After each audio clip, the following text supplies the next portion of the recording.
Ayi-yu-kwee, and this is my channel, The Midnight Librarian.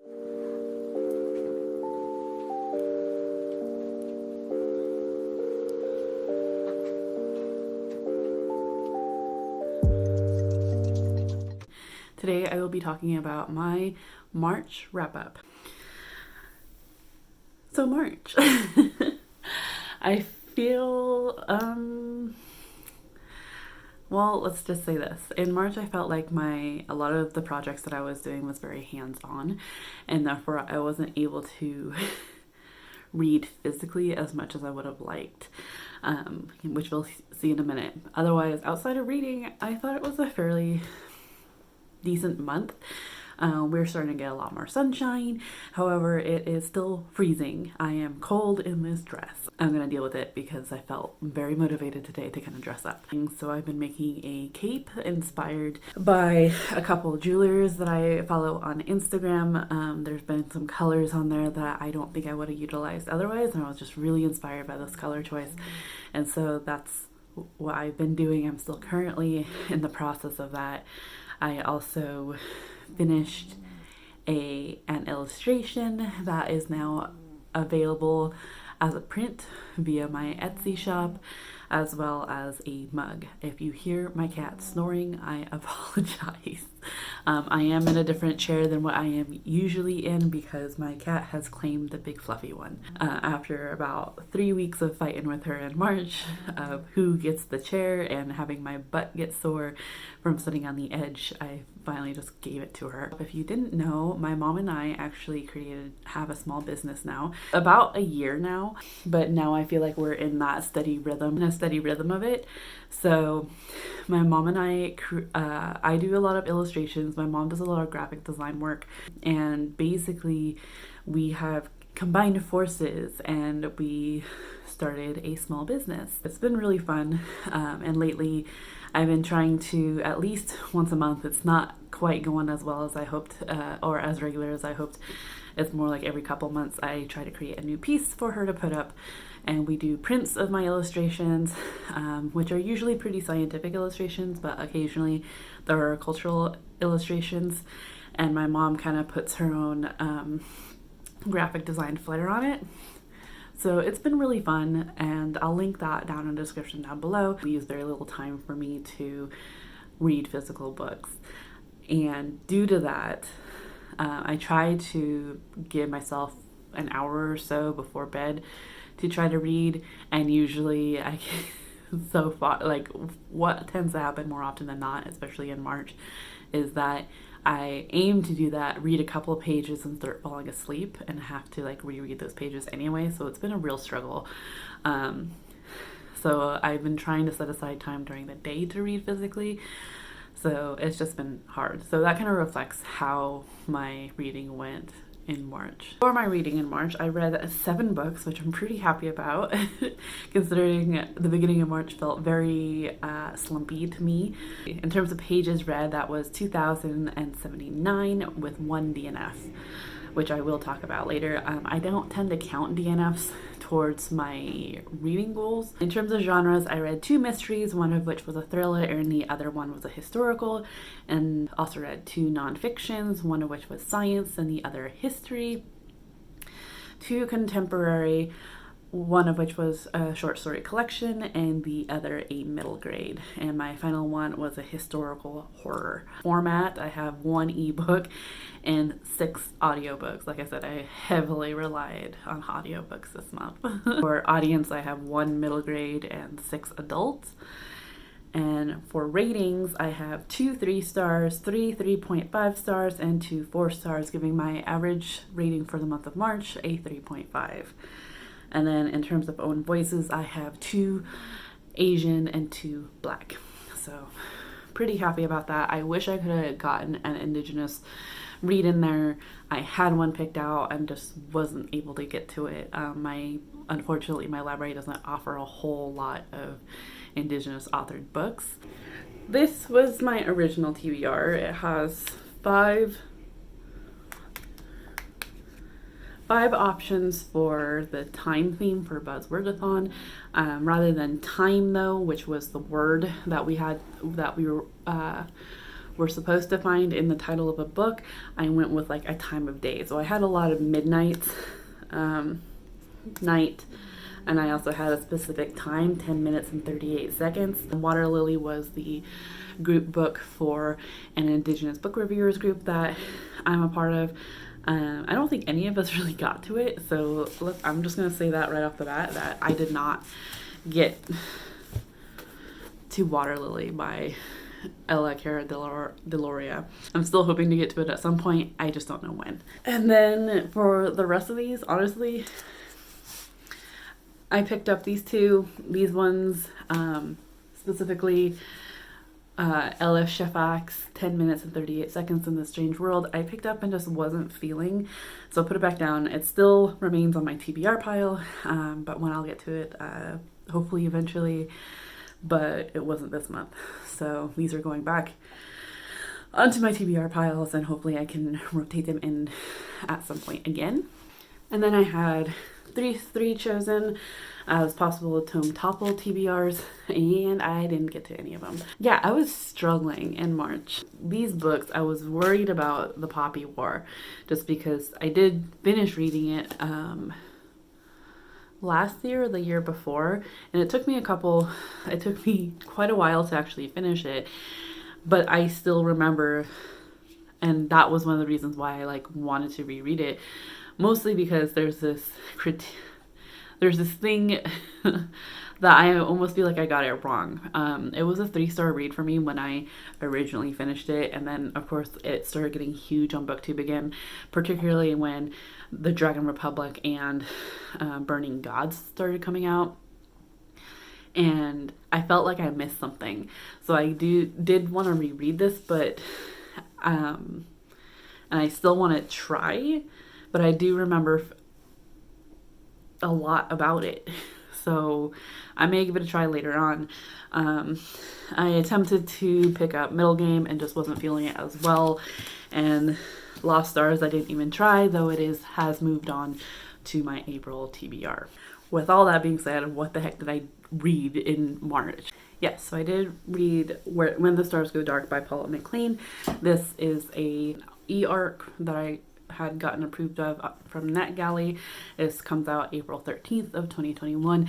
I will have a review coming up here shortly when it's closer to the release date. I will say though, so this is a mystery thriller crime book. We follow Anna Hart, who is a detective who specializes in child abductions. She works in San Francisco. Something ends up happening that kind of makes her leave her life and drive back up to her hometown of Mendocino. And she kind of grew up a little bit of everywhere in Mendocino County. So, but Mendocino was where she felt most comfortable. So she kind of goes back up there to try to escape her life that was in San Francisco. But when she goes up there, she is kind of roped into a child abduction that happened there, and is having to face some of the terrors that she had faced in her life as well, like before she went and moved to Mendocino, as well as beforehand. So this was ultimately a really interesting book. It did remind me of an episode of Law and Order SVU. What it ultimately ended up attracting me to this book was the fact that it was in Mendocino County, which is the county just below mine. Overall, it was interesting. I'll get more into depth with my review, but ultimately I enjoyed it for the most part, though there were some things that I marked it on, just because it didn't quite hit me the right way, or I didn't feel like it was accurate representation. Overall, the atmosphere and setting of it was very familiar to me. I love hearing about redwoods and the ferns and the forests, so because that is something that we have here as well, particularly when when it's about coastal weather. Fairly familiar with that as well as the dangers of the ocean. But ultimately, the story itself was interesting, but there were some aspects of it that I didn't quite agree with. So if you want to know more, be sure to keep a lookout for that review coming out here within the next week or so. So after I finished When the Stars Go Dark, I just kind of had a hard time. This was like early March, but I wasn't sure like what I necessarily wanted to read. I did pick up Wink Poppy Midnight by April Genevieve Tucholk, and I think in my TBR I had said this is about 3 young girls who end up having something to do with magic and something like having to find something in the forest. Yeah, that's not what this is about. Wink and Poppy are 2 young girls, and Midnight is a young boy who was in love with Poppy, but now he's finding fascination in Wink and realizing that Poppy is just kind of a terrible person. And the stories ensue. This is YA. There is kind of a weird, like, I don't know if it's like trying to be a love triangle, but ultimately, like, I did not care for Poppy whatsoever. I thought she was a bitch, and just ultimately didn't care, and found it frustrating that that Midnight kept going back to her, but wasn't sure what the heck Wink was up to. She felt very manipulative. So about 100 pages in, I was just like, I just realized I just didn't care where the story went. I didn't care to know. So I DNF'd it. Which is a little frustrating because that cover is absolutely gorgeous. And also reading reviews on Goodreads, I've seen other people say something similarly of just like they didn't understand the point of the book, of just outside of just like, yeah, people are more complicated than you think. So after Wink Poppy Midnight, I was a little frustrated just because I wanted something just kind of tangible, something steady. My work has been feeling fairly rocky lately. Not that I'm afraid that I'll lose my job, but it's just kind of been a little bit hectic just because our university is reorganizing due to budget cuts. So there's been some shifts. So ultimately in my life I felt a little rocky, and of course we had the political troubles, the political turmoil of I feel like several years now, but like this whole thing, like it got to the point where I'm like, what is real and who can like define that for me, who can make my life feel a little more stable. And so I found Weird Earth by Donald Prothero. This is a nonfiction book debunking strange ideas about our planet. So essentially David R. Prothero is a geologist. Yeah, so he has taught geology and paleontology for 40 years in Caltech, Columbia, Cal Poly Pomona, like several places. And ultimately, this book kind of goes into the conspiracies that people have about Earth, specifically flat Earth, geocentrism, hollow Earth, just these different things. And that's ultimately what gravitated me towards it and had me pick it up. I did read the audiobook from Libro FM and ended up picking up a physical copy, mostly because the physical copy is absolutely gorgeous. Yeah, I absolutely enjoy this cover.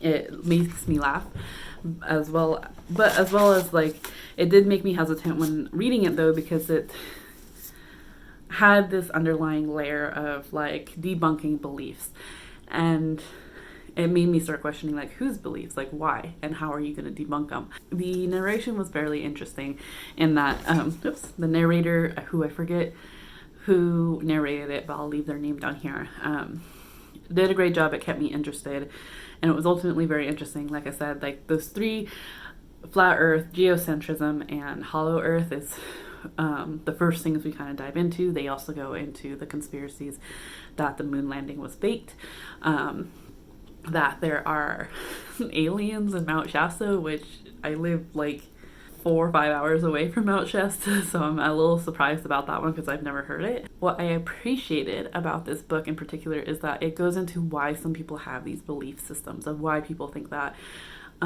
the earth is flat, or why they think that the earth is hollow, or why people think the moon landing was faked. And some of, like, if you don't know much, it might seem controversial, but he actually puts in a lot of detail of, like, in fact, we did think that the earth was flat several hundred years ago. And kind of like he went into the history of these beliefs, so just like where they come from, how they kind of manifested, died off pretty much, but then came back in full force upon the 21st century. So it's really just kind of entertaining. And he also explains how we can also try to prove not only to ourselves but other people that what he is saying is true by kind of doing our own experiments.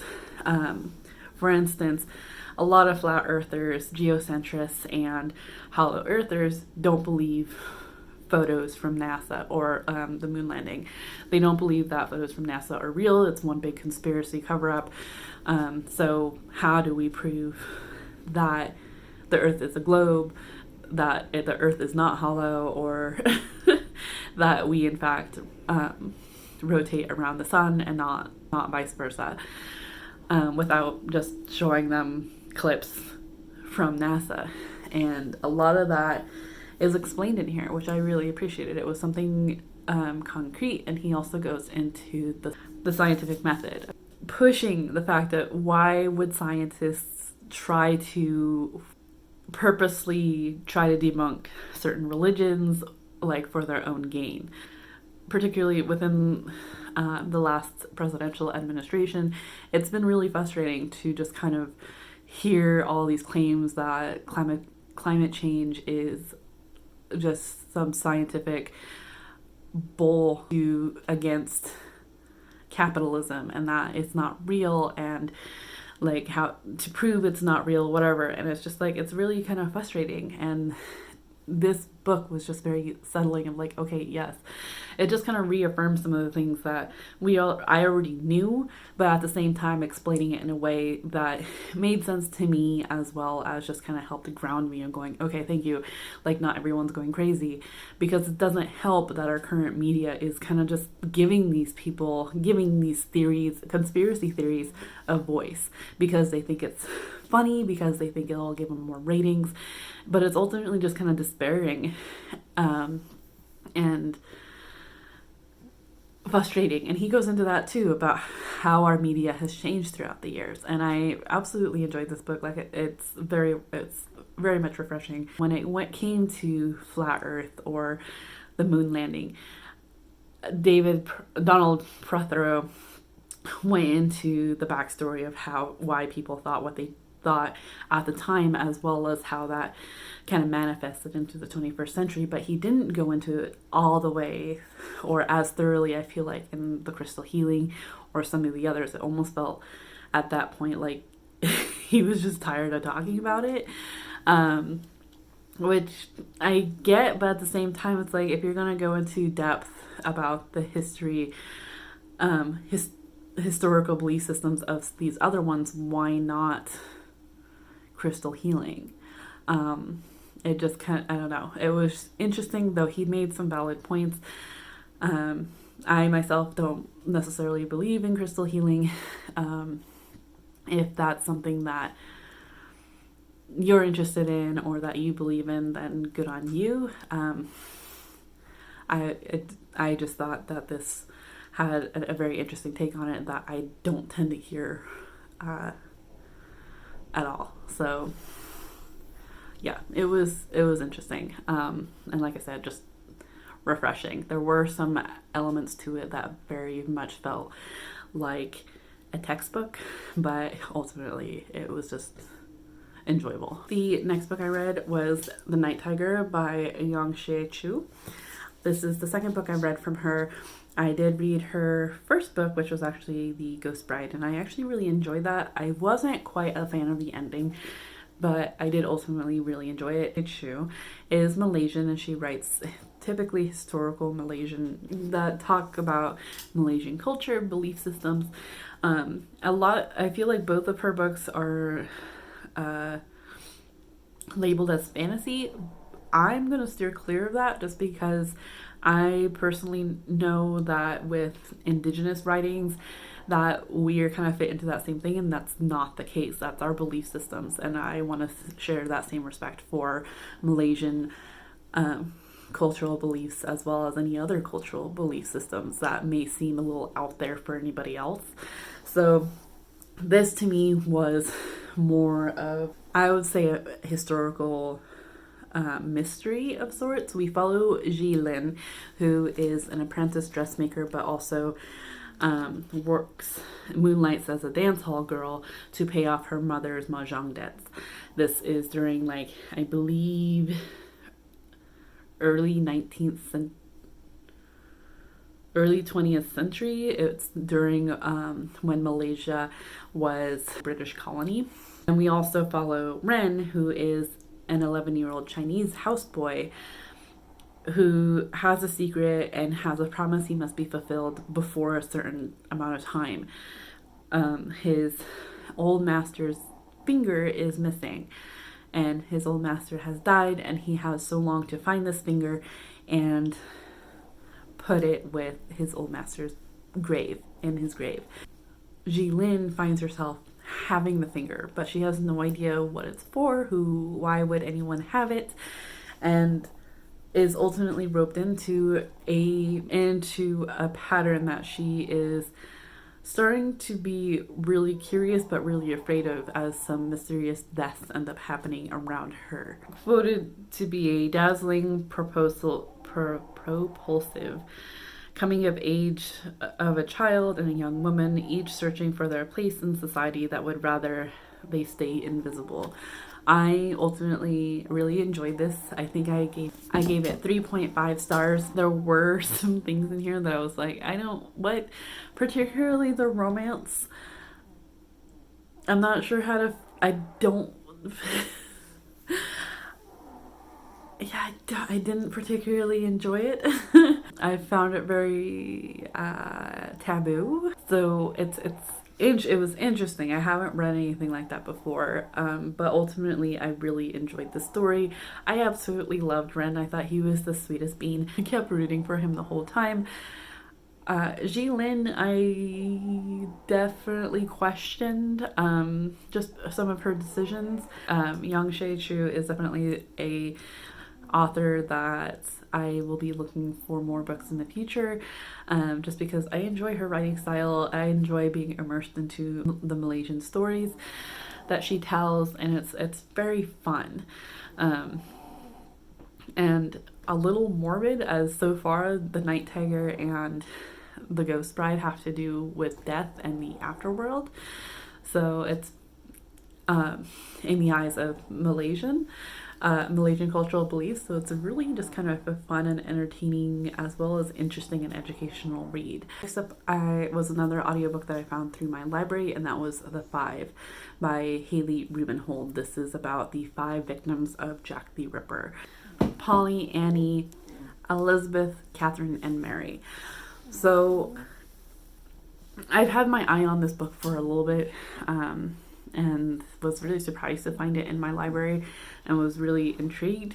So basically this book follows the life of each of these victims of Jack the Ripper and just kind of like proves, or just kind of just puts a story to them, because for so many years and continuously they just kind of get lumped up as victims of Jack the Ripper, and ultimately they get put under the category of prostitutes, and with the expectation that their lives didn't necessarily matter unless to retell Jack the Ripper's story. And Haley Rubenhold just kind of puts some life back into their story and just kind of brings them to life a bit, which I really appreciated. That was it was really very interesting. It was a little confusing for a bit, just because there are we're going through their lives, so we're starting when they were born and just moving through the lives. So there's a lot of people that they have interacted with, and it was just kind of hard at times to keep everyone straight. But it was ultimately really entertaining and really says something. I really appreciated what Haley Rubenhold has done, because even today, being immersed within the true crime hold, you were so loud, true crime world, we are only just now trying to make it, or like even just in general with crime, mass shootings or killings of any kind, we don't want to highlight the perpetrator. We don't want their names to be recognized or give them that fame. We don't want to give them that credit, or give them that power. We're trying to uphold the victims that they so shamelessly took the lives of. So I know that My Favorite Murder has mentioned this a couple times. I know that their fan bases on Facebook and through Etsy are trying to do the same, in which mass murderers, serial killers are not to be put in a spotlight, that we're supposed to be highlighting their victims. And that's one thing that Haley Rubenhold has been trying to do, because Jack the Ripper is a known name and is continuously someone that people dress up as, that people highlight, that for being an interesting story and an interesting mystery. And it was really just it's really kind of sick upon our society to uphold someone like that because of this huge mystery, because he disemboweled and killed 5 women. Like, that's why. And because of the mystery behind it, because we still don't know who he is. And that's really ultimately frightening. And what that does is erase the victims. So Polly, Elizabeth, Annie, Catherine, and Mary have names, they have lives. And ultimately what Haley Rubenhold was trying to do was, one, prove that they weren't all prostitutes. And even if they were, like, they still deserve to have their story told. So that was one thing I had really appreciated about this book, was just kind of delving into these lives and ultimately what ended up happening to these women that got them in that position to have their lives taken by this killer. I originally had this at a 3.5. I think I'm going to, or a 3. I'm going to boost it up to a 4, just because I do believe that Haley Rubenhold is really trying to do something here in terms of putting a spotlight on the victims as opposed to the killer. The next book I read was How to Pronounce Knife by Suvankam Temavongsa, who is a Canadian poet as well as a Laos descendant. She immigrated to Canada from Laos, and yeah, this is her short story collection. Basically, this short story collection, it follows several different stories of several different Laos immigrants and how they fit into Canadian society in different ways, trying to figure out like the hierarchy, various different short stories, which I really enjoyed. Some I feel like were better than the others, but ultimately I really enjoy this book. I've been seeing it floating around for a while now. I actually listened to it through Libro FM, and yeah, just really enjoyed it. There's 2 different narrators that narrate every other story. There were some I connected to more than the others, but ultimately I thought it was just kind of refreshing. And I apologize if you can hear my dogs now.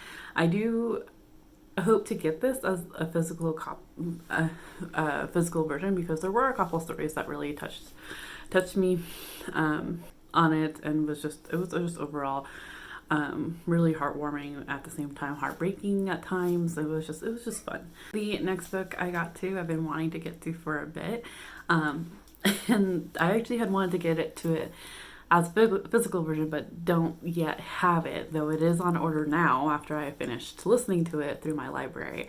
And that is Ring Shao by P. Gillet Clark. This book follows Maurice Boudreau during Prohibition, when she's not running bootleg whiskey, she is slaying Ku Kluxes. Now, this is a fantasy historical horror that essentially has D.W. Griffith's movie Birth of a Nation as a type of sorcery. Griffith is a sorcerer, and upon watching Birth of a Nation, clansmen end up turning into these monsters that Maurice and her friends call Wohk'lews.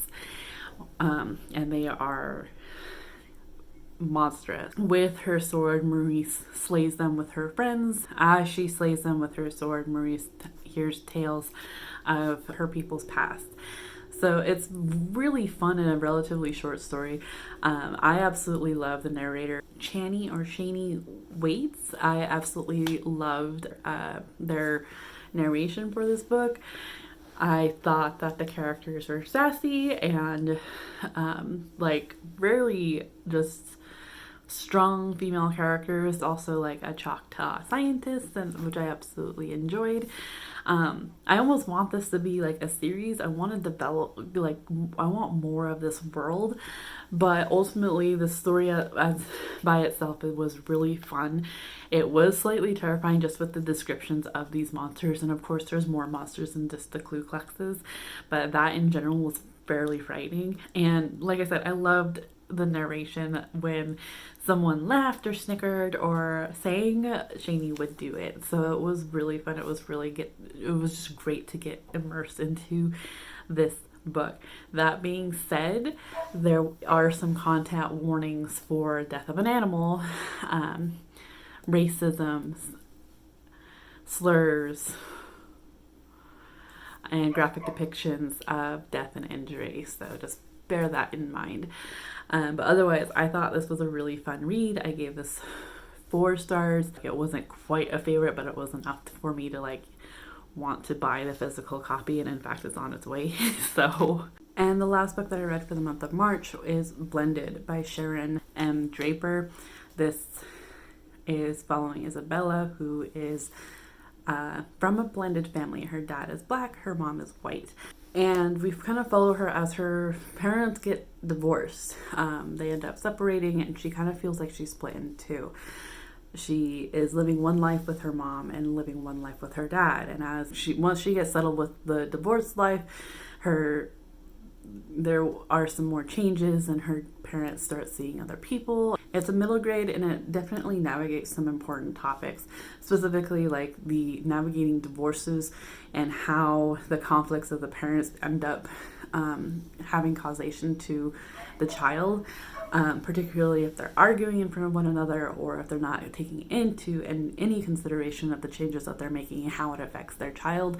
But there are also other discussions, for instance, the fact that Isabella is blended, and that yes, like her mom is white, and some of the issues that she faces with that, as well as being black, and how because even though her mom's white, she is seen as black because she is mixed, and she kind of just tries to figure herself out.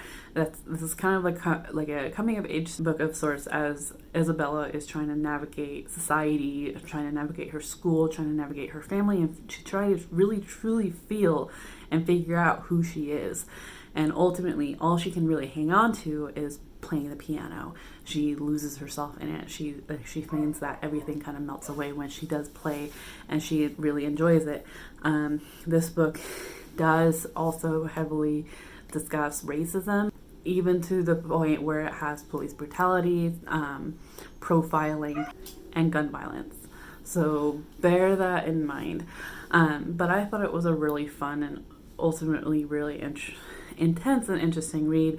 I've definitely been in Isabella's shoes before, of having dealt with my own parents' divorce and having decisions made without my consent or without my opinion on them. Yeah, and just different things. I felt like my parents' divorce wasn't as tricky as, say, Isabella's. There was definitely some conflict there in which that I didn't necessarily have. However, there were some similarities in terms of it almost felt like a competition in terms of they're both moving on, but they're going to get married around the same time, which was really odd. that was reflected in the story that I connected with, of just like, what? But trying to be happy for both of them. So, and with also that realization of just like, yeah, they're not going to get back together. But it was, and there was also other things like the little microaggressions that she noticed from other people. For instance, whenever she went to the mall with her mom, people would take a second look at her going, do you really belong with this woman? Another thing that particularly stood out to me was when someone had told Isabella that she looked so exotic. I personally hate that compliment or comment. I dislike it immensely. I have been called exotic, and to me, and always by a white person, and it's not typically a compliment to me, mostly because exotic to me is like a flower from another area that's not local to this, like a flower from like the tropics or something like that. It's not a person. Particularly an indigenous person from a local area. So and I've been called this by white women who think of my looks as exotic, and it's just like, it's like calling me alien or something when I in fact am indigenous to this area, when you're not. When that happened in the book, I'm like, yes, thank you, even though Isabella kind of took it as a compliment, but she also was like, that's weird. I'm like, yeah, it's weird, I don't like it. So it was fun. I liked the discussions that were told in this book. I also was surprised by some of the heavier discussions that ended up happening, particularly towards the end of the book. But I ultimately enjoyed how it came about and how it got resolved to an extent. I mean, some of the things just ultimately can't be resolved by a story. We all need to be an active participant in resolving it. For instance, police brutality and profiling. Those were the two. There's more than these two, but obviously these are the only two that I have physically that I read for March. Let me know how you think your reading went for March. If you read any of these, I'd like to hear your opinions down in the comments down below. Otherwise, what are you looking forward to in April? Check out my raise awareness links down in the description down below. If you haven't already, be sure to subscribe, hit the like button, hit the bell icon to get notified when I post more content. Find me on other social medias. I'll have those linked down below as well as my Etsy shop if you're interested in checking that out. And I will see you in another video. I hope that you are in the mental mindset to enjoy your reading. Cheers.